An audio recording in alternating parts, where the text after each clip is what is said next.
Bismillah ar-Rahman ar-Rahim. Assalamu alaikum wa rahmatullahi wa barakatuh. Stop transcription. Okay. How are you guys? Yeah, I know that this session is a special session because of the special request of some, some guys who are visiting the Sadaf. We wish that we could have also been there, but never mind. So, before we start, any question, anyone? We have only 9 students here. Where are the rest?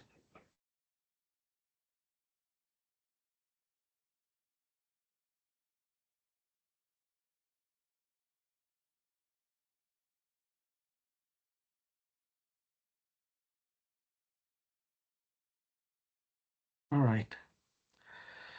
So can you guys see the screen?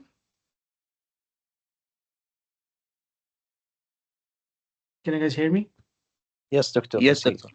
Okay. I hope that it is the same interaction level that we have in the class. I would want to have the same interaction. Otherwise, this will never happen again. Okay. So today's session is a very special session because I wanted to do this since long, and luckily I found some material that is suitable for this, which is UAV path planning. Okay, this is the first of a couple of lectures, I would say, maybe 3 lectures. But today we'll do a special purpose UAV path planning. In general, path planning is very obvious. Let me turn the camera off so that there's no delay. Path planning, as the name says, it's about how we plan the mission. It could be the mission planning as well. So basically, we are trying to have the drone and for a special purpose. Uh, it could be general surveying or surveillance or inspection or maintenance or something, any mission that the drone is used for. It could be pre-planned or it could be planned online based on a particular demand. Okay, so I will be focusing in this lecture, on a particular aspect of the drones, which is, I would say, most of the civilian use generally. Okay, where is it? So some principle and practice that I found from online. So this is not my slides. I'm using slides which I found online, and I have just adjusted according to your need. And I'll not be covering the whole of this set, just half of it. The remaining half is for interest base only. So when we finish this session today, that would be the part that is part of the curriculum. The remaining part is for interested students who are interested in that particular field. All right. So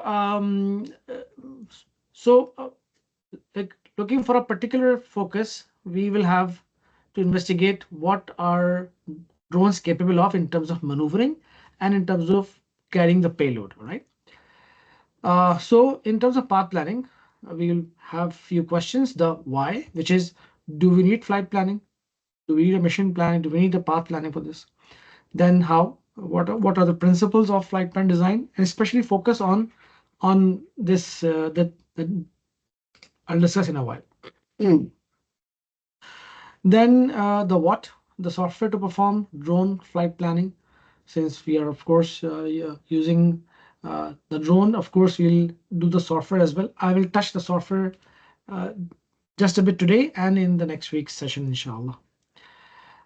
Some key things to be noted during the flight planning. Okay, so I will be focusing on this particular aspect of photography, video shooting, filmmaking. This is for hobbies, but I would keep this in mind and use this particular hobby or this particular application for any types of drones which are used for imaging or video. So this could be just hobby, or it could be a proper application, as some of you are already involved in civilian applications for drones.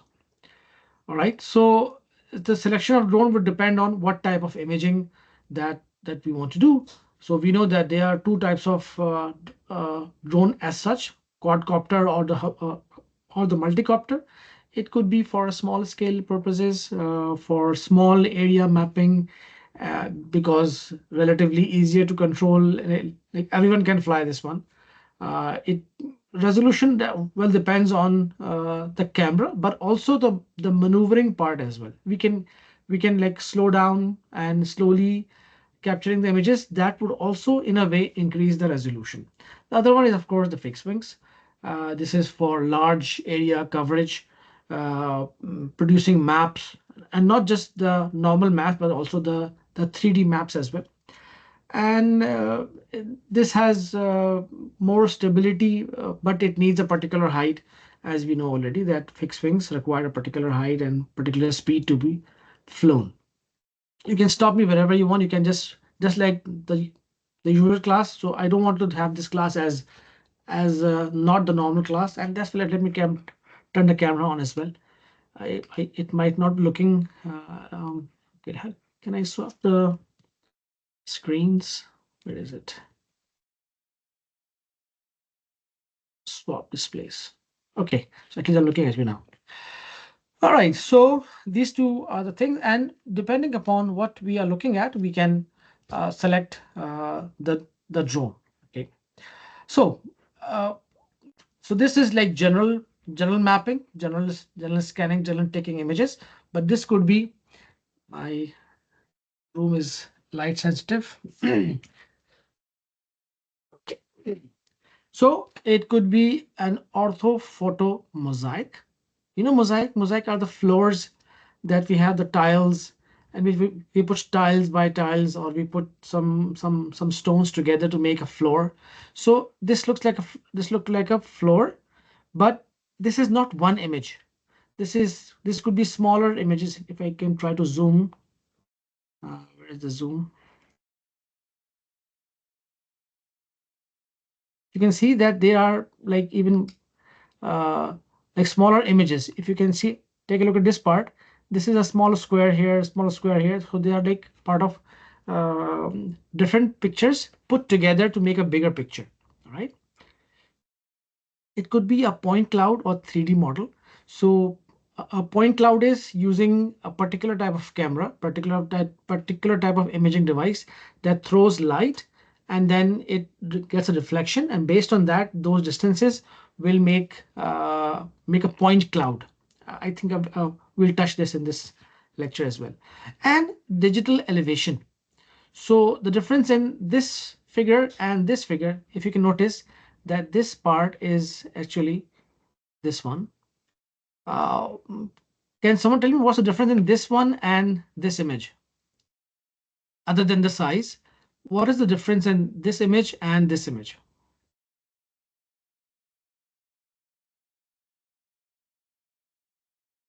Can someone figure out? If you guys are listening, I hope that you guys are not sleeping, and that's why I don't like the online class, but I need you to participate. What is the difference in this particular image and this image? Oh, okay, you are not. Let me share my other screen. Hold on. Huh?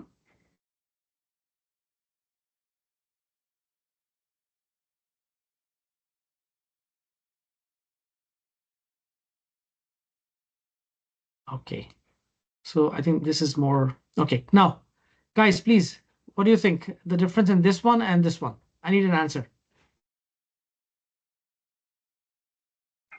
Doctor, the difference between which one? We can't see. You can't see the screen? I see the screen, but I don't see the point. The pointer. Okay, can you see this one? Can you see this one? This one. Yes, you can see. Okay, and this one. These two are actually the same images, but different. There's different. There's a difference in this image and this image, like in this part and this part. I think when using infrared, the one in the right, or something like that. Infrared? No, they're not infrared. Okay, basically, these are.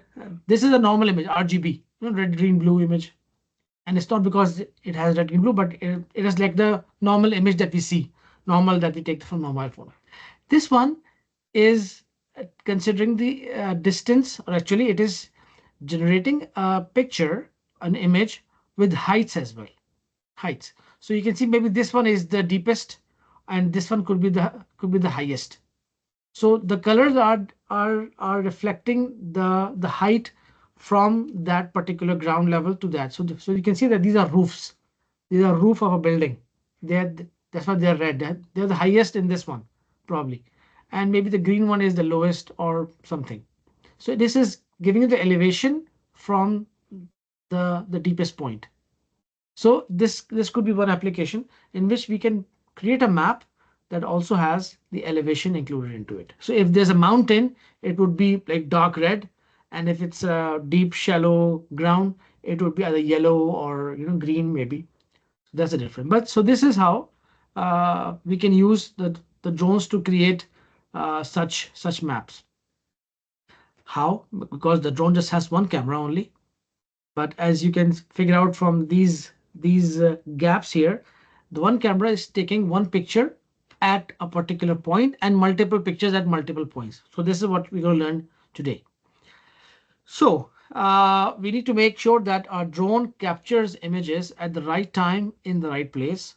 Okay, of course, when we are taking pictures of normal people also, we have to wait for the right spot, right timing, and if the person is coming in the figure or not. But this one is even more critical because it is not, the camera is not in your hand, but you're controlling the drone which has the camera. Okay, we don't want to, and we can't control our drones at all times, especially on larger areas or where we can't always see the drone. So imagine if we want to take picture all like manually.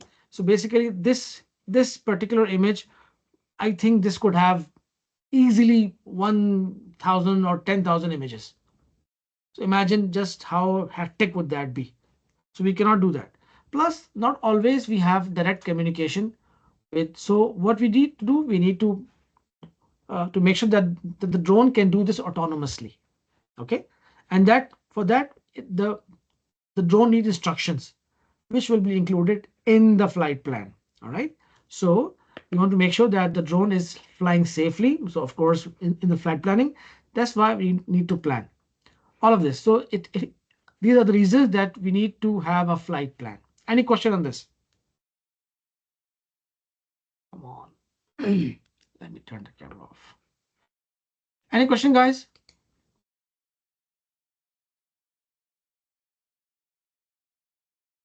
All right.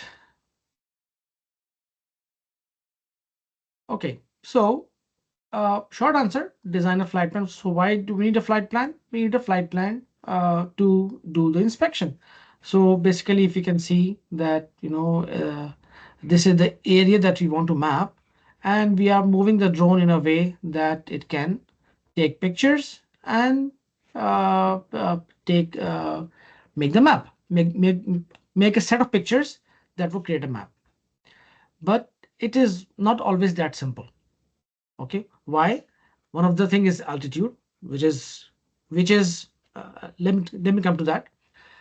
Design flight plan is more than just about area. So it's not just this area that we are. So it's not just horizontal. So if I take a look at these shapes, these lines, they could be not necessarily on the same level. They could be going up and down as well.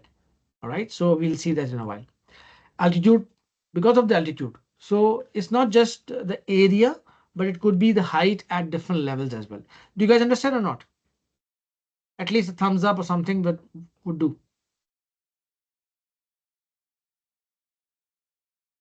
I don't see the.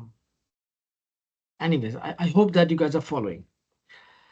Okay, now if you take a look at the map, it looks like this. It looks like this, right? It looks like everything is flat. Everything is a flat, just like we open the map on the table or on a book. It's a flat. When you see the map on the screen, it's a flat surface. But the flat surface has multiple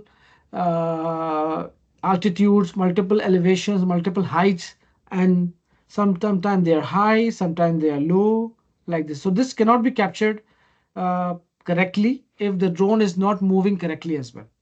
So it's not just necessarily all this. It could be going up and down. So up and down, like not this up and down, but this up and down, maybe, or at least the camera should be able to capture all these details or the ridges or the heights. All right. So this is one thing. Then I would see that there is something called forward overlap and side overlap. Okay. The forward means, let me try to draw. Where is my pen?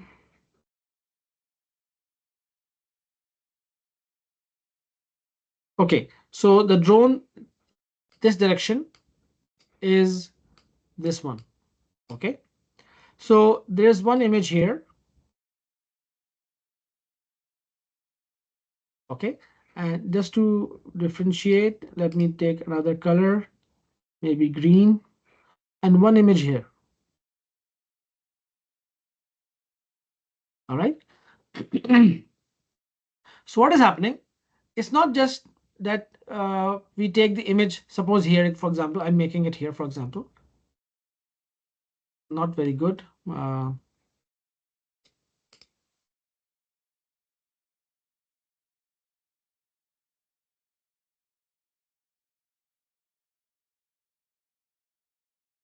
So something like this. Again, not very good, but never mind. And another image like this. Okay, it's not like that. Why? We'll see in the next slide, but this is to be noted. The overlap. Overlap is very important. Overlap both front and sideways as well. Okay, any question? Any comment?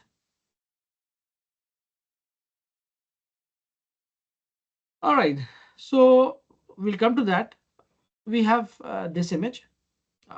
Again, I need your feedback on this one. This image and this image and this image, this image and this image.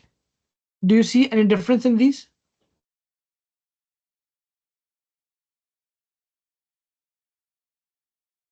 Guys, do you see a difference in this?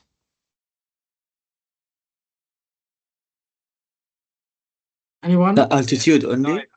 Okay, so basically you're coming to the conclusion, which is correct. This one is taken maybe lower. So this is a bigger. This image here is probably in this one only probably this here only like this. So this image here is in this one here. So this means this is covering a bigger area. This is covering a smaller area. So this is one way to see it, that this is a smaller area and bigger area. But you can see that this one has more detail. This one has more detail compared to this one, because you can see that the car is not very clear, but here it's better than that. Okay. Similarly, this one is very small here and so on. Okay, so why is that? Let's take a look at this. The higher the drone flies, as you suggested already, the larger the area it covers. So higher and larger area. Okay, so this means if we can fly very high, we can cover the whole, let's say, country. And you can see when we go to space, we can see the whole world.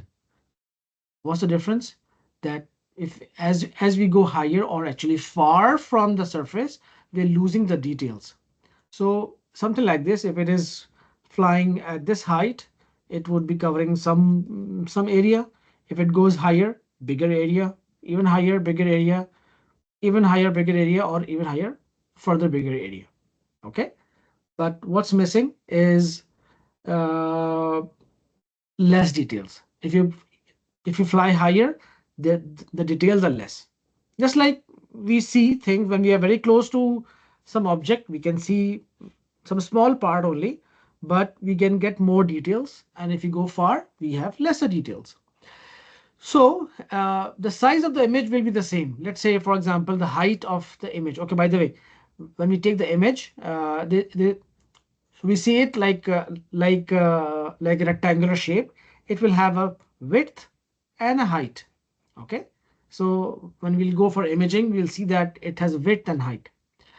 But if you go higher, the same width and height will have more of the area covered, which depends on what we want. If you just want to cover, have to have a one eye on everything, then maybe this is better. But if you want more details, it has to fly lower. Okay, so then we need to specify, we need to like measure how good we are. Okay, so that's why we need a term called ground sampling distance. Okay, in a flight drone could be roughly defined as how big each pixel is on the ground. If you know about images, you know the cameras, uh, how many megapixel are there. If it's a 1 megapixel, this means in one image, suppose this is 1 megapixel, there are 1 million pixels in here. Okay, 1 million pixels here. So each pixel, suppose I'm making a dot here, it could be, okay, let me make a slightly bigger pixel. If this is a pixel, how big is it on the ground? Okay, so this is called ground sampling distance, and there's a way to find out. So again, need to see what we need. Do I need a detailed view of everything or just a global picture? So you can see that this is maybe a global picture or even more bigger picture, or we need the detail. So can you tell me two applications for each, please? Can someone tell me one application for detailed view of everything or a global picture? What do you think? Can someone give me one example for each?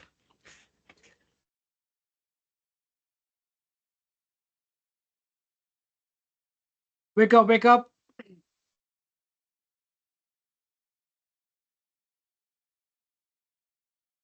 Nothing.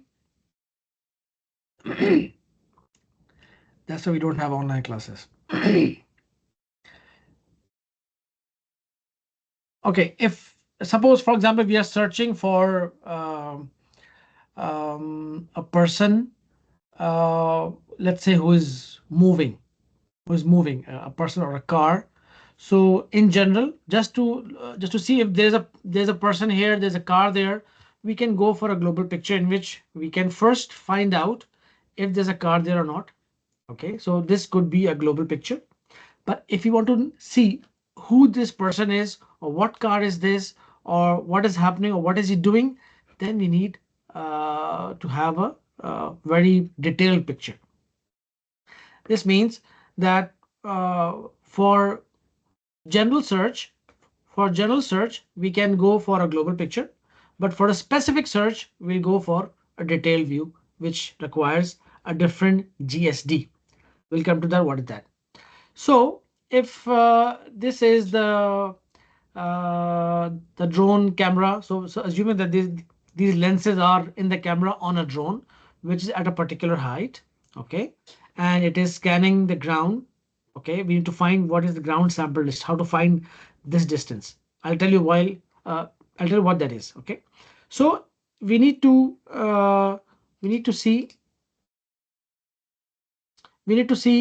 the image width and image height, as I just showed you before. This is the width and this is the height. Okay, so this one and this one.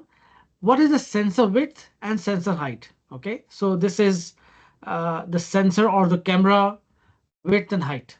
Okay, so this comes from the optics of the camera, and we know this for each camera or a particular setting. And the focal length. We need all these things together with the altitude. Okay, so basically ground sampling distance is a measurement of accuracy, how accurate, how clean, how detailed we are, which is the smaller GSD shows more detailed view. So if it's a smaller one, it will have a more detailed view. A bigger one will have a less detailed view. This is the formula. Okay, this is the formula for height and width. Height width means it's not this height, but height of the image. This one or this one. This is maybe the height and this is the width. If you look from the drone's point of view, if the drone is moving like this, if they move like this, then this is the height and this is the width. Okay. All right. So for example, a DJI Phantom 4 Pro flying at 80 meters. Where would this fit? This fit in the altitude. Okay. And what? And yeah, okay. The image width is this one. Image height is this one. Sensor weight, sensor height, focal length. We can put these in this formula and we can find. Let me just quickly do it with you so that you can You don't miss out a few things. So focal height, say flight height is, where is it? 80 meters, which is 8,000 centimeter, because we're looking for centimeters. Okay. Sensor height is 8 millimeter, or 0.8. This is coming from here. Divide by focal length, which is 8.8 millimeter, or 0.88 times what? Image height. Did we put image height? Image height is 3078. Can someone quickly do this? Can someone quickly do this? Of course, this is centimeter. This is centimeter. This is centimeter. And this is pixel. Of course, 1 cm goes with 1 cm. We get centimeter per pixel. I believe this is the answer. 2.36 centimeter per pixel. Okay. So if these are the settings, each pixel, so if it's like 1 megapixel camera or something, each pixel is representing 2.36 in height of that image. Similarly, you can find for the width as well. All right. So these are the things that would assist us, that when we are looking at a picture, each pixel in the picture is how much on the ground. That is called the ground sampling distance, and they have two values, height and width. Any question?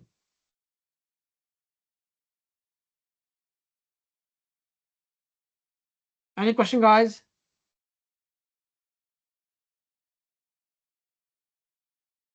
No one? Next time, no online class. All right, so there are more things.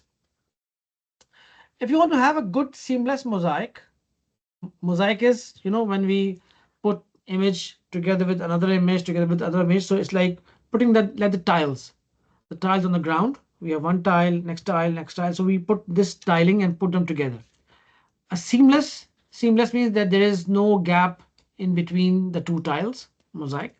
Or a 3D model of area of interest. 3D model is, we have more details, not just the top view, but side views as well.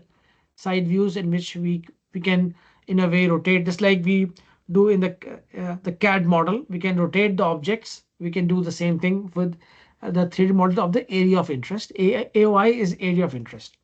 Okay. So then we need to make sure that the images overlapped with each other. This is the part.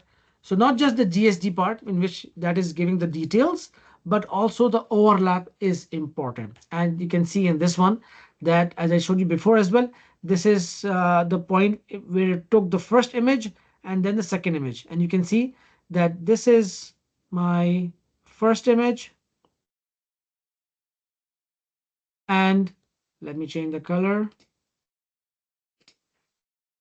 This is the second image. Ah, so bad.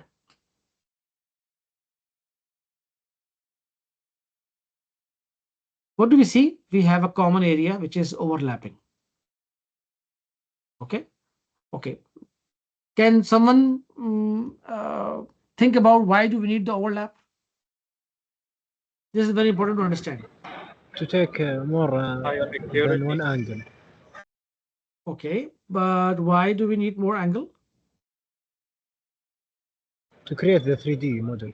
Ah, very good. Excellent. So, the camera is here. Okay. It's only looking downwards, but the camera, just like our eye, as when we are looking, just imagine that you are the camera. Okay. You can see straight. You're facing straight, but you have the vision of the sides as well. You create almost more than half a sphere that you can see with looking front only. This means you can look at the side as well, and this side as well, and up and down. So when it is looking downwards like this, it is looking at this particular point. Let me change the color now. This particular region for this point is in a way sideways, like it is capturing from the side. Sorry. It is capturing the sides. So this is how we can get the sides of the images, not just the top view like this one. Okay, and we'll see it in more detail in a while as well. Okay, so let's see if this is the plane or this is the UAV or whatever is taking pictures 1, 2, 3, 4, 5, 6. You can see that there's overlap. So this is 1 and this is 2. This is a clear overlap between 1 and 2. Not only 1 and 2, but also some part of 3 as well overlapped. Okay, so this is what is happening. We have taken picture 1, picture 2, picture 3, picture 4, and 2 is coming on top of 1, 3 is coming on top of 2, 4 is coming on top of 3, and so on. So it took a path like this. Okay. So what is happening? That it is much better to put the pictures together. Have you done the puzzles? You know, the puzzles that we put the pieces together. It is something like that. It is something exactly like that. I will show you another picture that is for my underwater, but I'll show you in a while. All right. So this particular setting is kind of a 60% overlap. So there's a 60% overlap between these two images. Why 60%? We'll see in a while. We can go 20%, 10%, 0%, or something. Okay, and sideways also is. So this image basically, if you can take a look at this is this big. Okay, this big. So if I take a look at one, it could be like somewhere like this. It is this big. So quite much of overlap is there, even sideways, not just for 2/1, but also this is also. So this is the overlap that we can see. So we are sort of looking in a 3D way using the 2D images. All right. So what is a good overlap? So you can see if you're taking the images like this is not enough overlap because this part is missing. By the way, the core the topic that we do. So just to relate the topic with this, the topic is path planning. Right? And why I'm talking about these images? Because the path planning will tell us how close to fly, where the points that you should take the images, and otherwise a wrong path planning, a wrong mission planning will fail to capture the missing points. That's why we took this example. This is 75 to 80% overlap. Okay, I think this is like good enough, like much good enough. You can get more details very easily. All right, and probably this is excessive overlap. You're just taking so many pictures, which is okay, but it is putting a lot of burden on the imaging and computing device as well. All of this. So this is putting a lot of, but anyways, it is also not bad, but depends on how much accuracy detail that you need. I think I will show you something. Let me stop sharing and share something else. I was looking this morning actually. Let me open YouTube. No, not YouTube. Maps. Maps. Let me share the screen.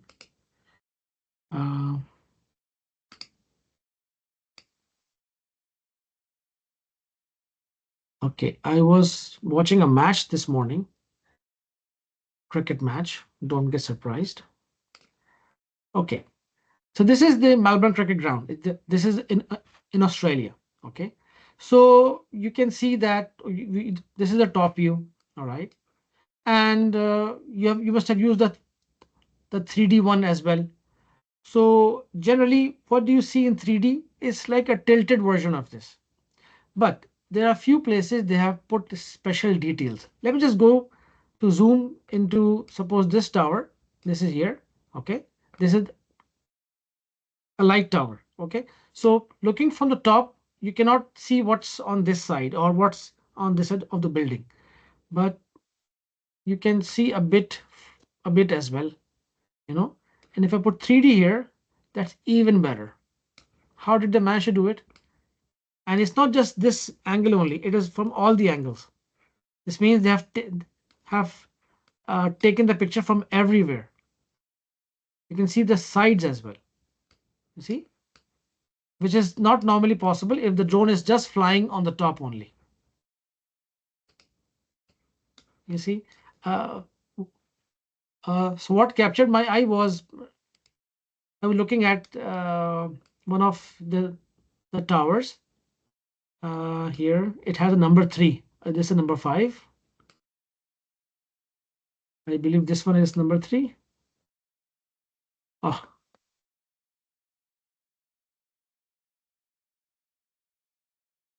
Yeah, this is number 3.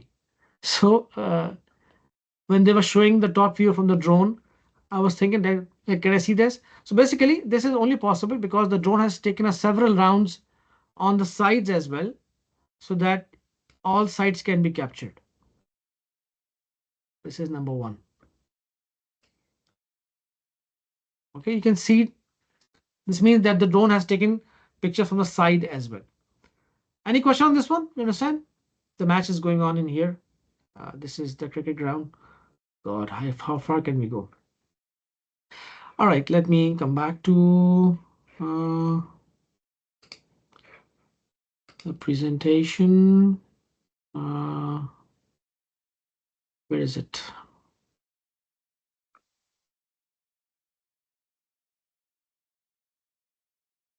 All right, let me move on to another aspect of the same thing.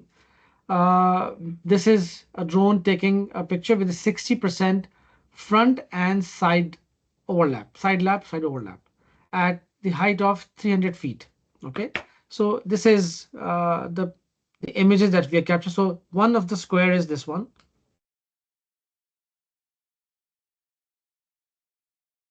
Okay, and the other one is this one. So this is like almost 60% overlap between the two images. Okay, and it's a good way of taking the images, taking the map. And we can see that we have more than 4 images of everything. When we do this repeatedly, we'll have more than 4 images of everything. So 60% overlap will make sure that we can have 4 images for each point on the ground. Right? If we look at this one, okay, the difference is this 50% for a particular reason. I'll highlight in a while.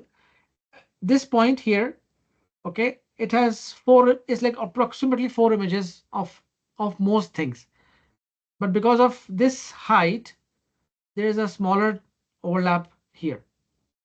This height, although the height of the drone is the same, but because the distance from the ground, it is a bit higher here, the height from the drone for this one is lesser. Similarly, in this one, it's 30% on even higher terrain. So if you do not change the altitude of the drone from actual ground level or sea level, you see that the same height, which was giving 60% front, the front and side overlap, is now just 30% only. And some part we just have one image only one image. Okay, and maybe if we go further height and there is some trees or higher things as well, it's even lesser. So basically the things got closer to you, so the overlap is lesser, although the height is the same. You can see the height is the same, but the distance from the objects are lesser, and because of that the coverage has become smaller. This coverage and this coverage do not have any overlap. This has some overlap, bigger, and the biggest overlap here. So the height of the things from the ground have changed, and that is why 30% and actually 0% overlap because of this.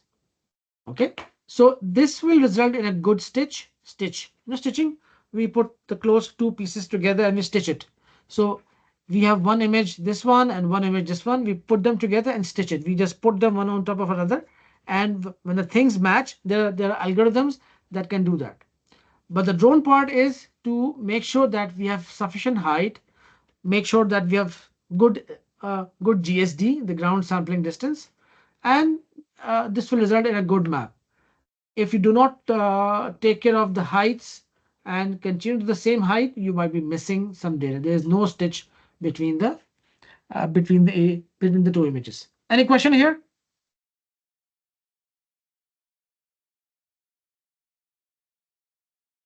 Guys, any question? No, it's clear. Okay, thank you. Next is if you want to have the map or model registered to real world coordinates. So far the drone was flying on its own. Maybe there's a GPS, but it's not. It's just following the waypoints. We'll talk in a while. But if you want to make sure that the map that we got are actually connected to the real world coordinate as well as the elevations as well and the measurements as well. We want to do this. So we need to calibrate. And in order to have the calibration, we must have ground control points. Okay, ground control points. I believe you must have seen on the roads some guys with a tripod and some instruments that they look through. It's called a sextant. But similar idea is there to use the ground control points like this. So for drones, we also have some reference points with very accurate GPS coordinates, the real world coordinates, and together which is calibrated with the drone coordinates as well. So we normally have the ground control points, and these are the points on the ground visible in the drone photos and are defined in a reference system before or after the flight. So this is like putting some markers that, okay, this point that we're taking is here, this point is here, this point is here, and we match it with the drone GPS, and this way we can these are the. So you must have seen people without this park on the road for civil engineering, but similar from like for the drone also we have similar thing, and we can see in some images we can find. So this is a ground control point which actually something like this or similar shape that can be easily identified in a drone image. By the way, this is the same image that we have seen before as well. Do we have a bigger picture? Not very clear. Maybe this one. No, not very clear. Sorry. It must be. No, sorry. These lectures, by the way, are from Indonesia, sir. Someone from Indonesia. Okay, so ground control points are points that we have defined as a reference on the ground, and the drone can they can understand from the drone photo. All right, so now GCPs or ground control points are measured using GPS, proper GPS on the ground, or any other terrestrial surveying method. So those guys who are doing the surveying on the road are actually doing the same thing as well. Okay, and then we match it with the drone. Now you would say the drone also has GPS. Why do we need to have this? Remember the discussion on the waypoints and the GPS. GPS in the air will have errors because of the cone shape. It will have a circle of error. So it is not very accurate on a particular altitude. We can have more accurate GPSs, but to reduce the error, we need the ground control points. Okay, so if you need centimeter accuracy is like each pixel is 1 centimeter on the ground taken from the altitude. You may need to have higher accuracy GPS, or you need to have ground control points on the ground. So if suppose you are doing a small area, it's not bad to have GCPs on the ground. But if it's like a very big area, like mapping the whole country, we need to have more accurate GPS on board. All right. All right. So next is a sample basically. So the drone is moving from this way all the way. So it's like moving this way, and you can see that this is one image. Let me just show it to you. This is a final sort of flight plan. Okay, this is, it might look like to cover this region. This is the area of interest. Okay, and the black dots represent the waypoints. So the black dots are the waypoints. Okay, and this is where the drone will capture an image. Okay, so at this point, this image is taken. At this point, this image is taken. At this point, this would be taken. Suppose at this point, this would be taken. Can someone tell me how much is the overlap in this particular setting?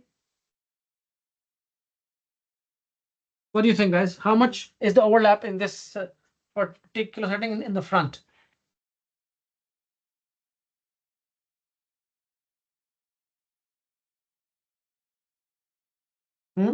Frontal overlap. How much is the frontal overlap?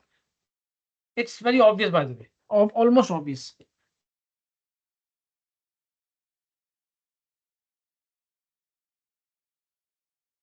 Anyone?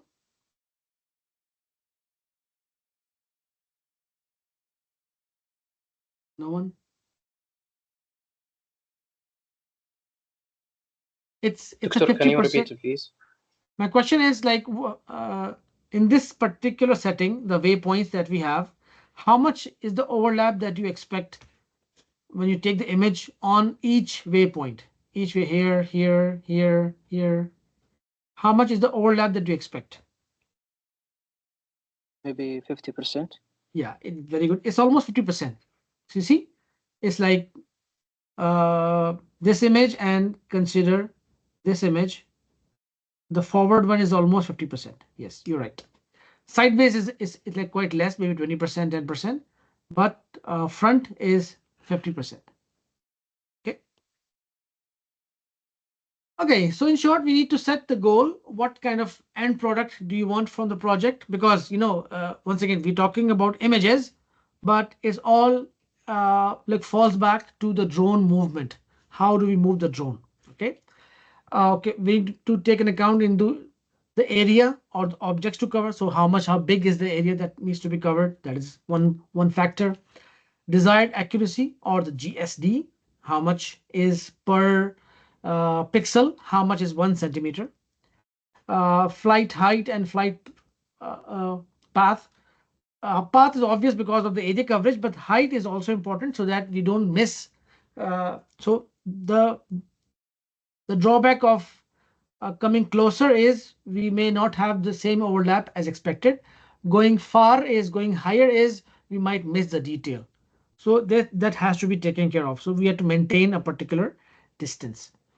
The ground control points for having more accuracy, and the overlap and side lap. Overlap and side lap. And of course, the which kind of drone that we are talking about. Okay. All right. So how do we achieve this? Now that we have understood that the part of imaging that we are trying to capture, how do we achieve this? Okay. Any idea, guys? How do we achieve this? How do we achieve a good map of something using a drone? Basically, this is why we're talking about the flight planning. Okay. And if you have not seen so far, there are okay, just imagine a very simple drone that can take coordinates or the waypoints. So what you're going to do is to provide a list of all the waypoints as maybe shown in this one. So a simple drone will require all these waypoints and instructions to take pictures at each waypoint, right? So this was supposed to be done or provided to the drone, let's say manually or in a program. Okay. And once it is about the program, people have developed the programs as well, the softwares that could be used. Okay. So we can use this or calculate manually and draw a flight plan. This I just showed you right now. Or there are softwares, and these are some of the softwares that are there, and they're like many others as well. If you start looking, you can find a lot of. We'll do one in one of the session, inshallah. That would be useful for a project as well. All right, quickly see what it can do.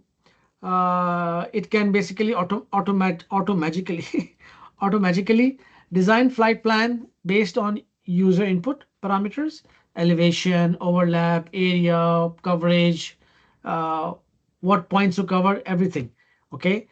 For example, you can see that the front overlap is how much? 75%. Side overlap 65%. Direction 25 degrees. Mapping flight speed 15 meters per second. Starting waypoint is, let's say, 1 or something. Altitude 150 meters. Resolution, this is the GSD, 4.5 cm per pixel. And other things like the area, which is 29 hectares. So it is covering 29 hectares, 111 images, some other details. So it can do a lot of things. It has to also have some other thing, which is optional avoidance. We'll see that in a while as well. And show existing map, which is maybe the Google Map or Google Earth. So it can superimpose the map on that.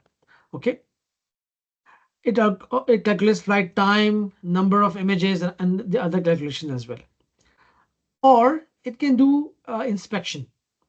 Inspection, not just the floor or the area to be covered, but also if there's a structure and you want to map it. Like suppose this guy is trying, let's say, assuming this is taking the images from the side. So you can see that maybe it started maybe from here.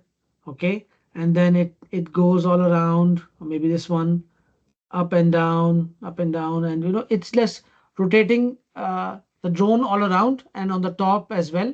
So eventually it will come up with the 3D model in a way. Okay. So drone flight path for side inspection, this is one example. Okay. Then if you don't want to see the whole thing but only one side only, like that's called the facade. Not the facade fil ard, but facade is how do you spell it? FACADE. I think it's a French word, I believe. I don't know. Okay, so it's just looking at one side of it. So this is one type of inspection or the flight plan that we can. So it's just like maybe just using in Y and Z direction only, no X, just Y and Z only. All right. It can use the existing map. And based on the drone setting, it can give you the it can give you the measurements of the buildings as well. Measurements. So you can select a particular building. It can automatically identify this building is starting where, ending where, and so you can see that this is colored. This is not the color of the building, but this is colored because the user wanted to have this building mapped only. It's called OpenStreetMap, which is also on Google. See, this is a Google map. Okay. And we can have a particular building there. Okay.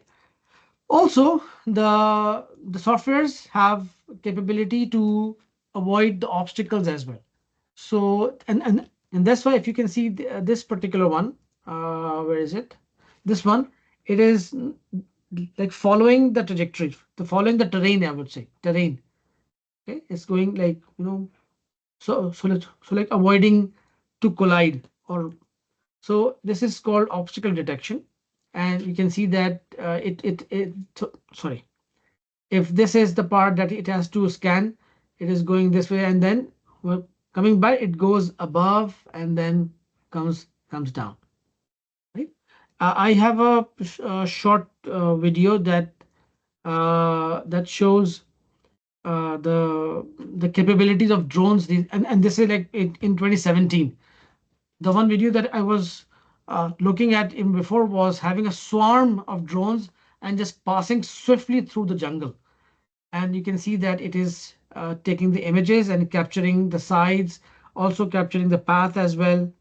Okay, and it will like detect the trees. It will not collide. So you can see that these are the uh, dangerous zones, I would say, and this is a safe because there is no sorry, no obstacle in front of it. It is moving without GPS, without any, so just based on the camera only. See, now it is becoming clearer, but again, when it becomes closer, it will become red. So drones, this is the actual movement. Just imagine if we had like if flying this drone by herself, it might be not that stable, but it is automatically autonomously moving. Nobody's controlling this. So the sensors have the capability of all this. I hope in the next course for the concentration you will see the use of the sensors as well. I can skip a bit. Okay, just want to show one more thing.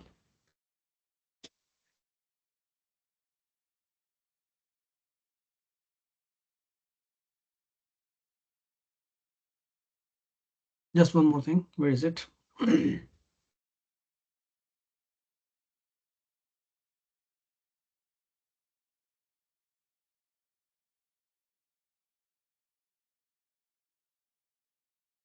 Oh, I thought there's more, but no. Sorry. Okay. The some notes on the drones, the users using the drone for this particular purpose is okay. Almost most recent drones have obstacle avoidance feature. It is best to design a flight path that is free from obstacles. For the flight planner, we should not completely rely uh, on the sensors. Okay. Uh, of course, if you have like plenty of like drones available, why not? But if it is for a particular application and you have limited resources, make sure that you have a safe path. Okay.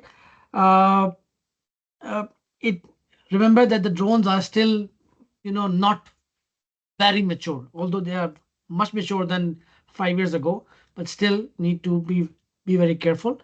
And a good flight plan. The summary of this: a good flight plan would result in a good map eventually. All right.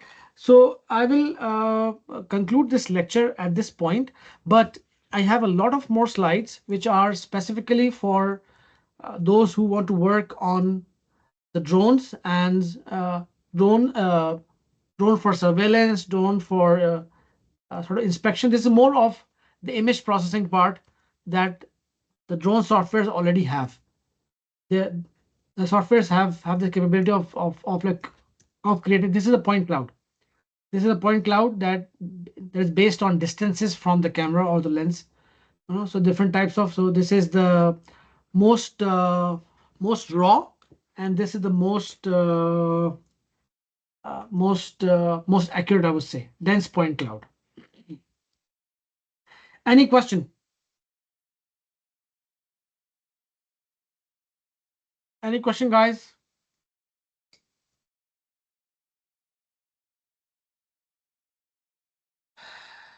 Okay. Yes, doctor. Okay, let me stop recording and quick